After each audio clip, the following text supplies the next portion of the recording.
शांति।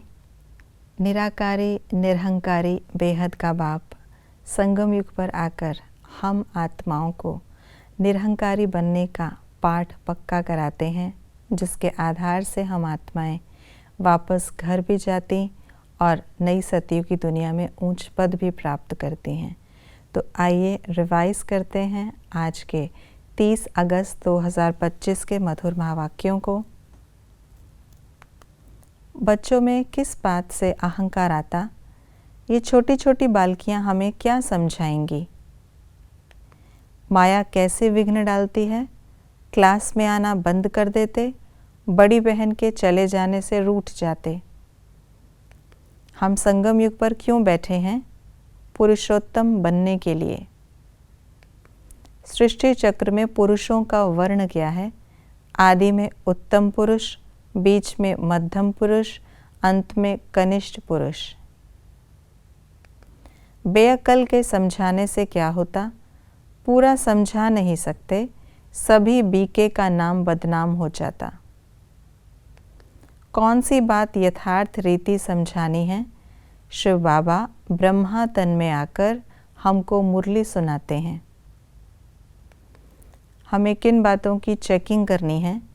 कोई अवगुण तो नहीं, लालच का भूत तो नहीं, ज्ञान योग और दैवी गुण हैं, माया के वश कोई विकर्म तो नहीं होता। मुरली सुनते समय क्या ध्यान में रखना है? बुद्धि योग बाहर भटकता तो नहीं। हम शिव बाबा के महावाक्य सुन रहे हैं, यह भी याद की यात्रा है।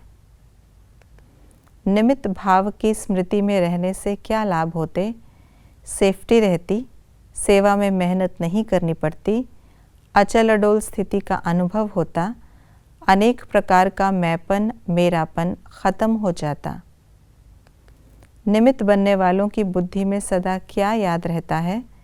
जो कर्म हम करेंगे हमें देख सब करेंगे। सेवा के निमित्त बनना अर्थात स्टेज पर आना। परमात्म बाप का सहारा अनुभव करने की विधि क्या है? सर्व बातों में न्यारा बनना।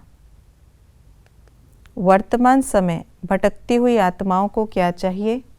शांति, रूहानी स्नेह। प्रोग्राम में विशेष क्या करना है? बाप के संबंध के स्नेह की महिमा, प्यार से आत्माओं का संबंध बाप से जोड़ने के बाद शांति का अनुभव कराना। आज की मुरली के अनुसार कॉन्ट्रास्ट की बातें इस प्रकार हैं। प्रीत बुद्धि है विजयंती, विपरीत बुद्धि है विनशंति। ज्ञान एक बाप ज्ञान का सागर ही दे सकते, बाकी सबके पास शास्त्र और भक्ति है। मनुष्य कहते हैं विष्णु स्वदर्शन चक्रधारी है, हम कहते हैं हम सर्वोत्तम ब्रह्मा मुख वंशावली ब्राह्मण कुलभूषण स्वदर्शन चक्रधारी हैं। हमें किन बातों की धारणा करनी है?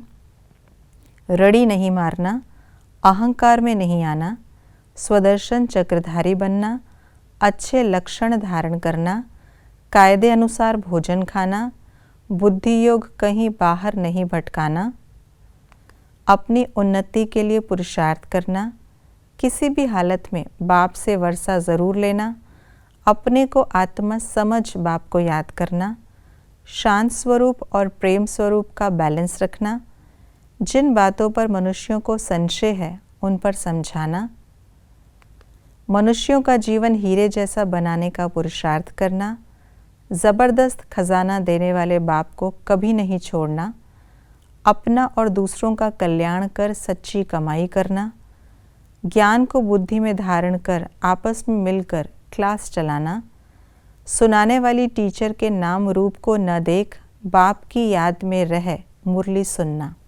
ये थी आज की मुरली की विशेष बातें। हमें कभी किसी बात के अहंकार में नहीं आना है और अपने को आत्मा समझ शिव बाबा को याद करना है, यही श्रेष्ठ पुरुषार्थ है।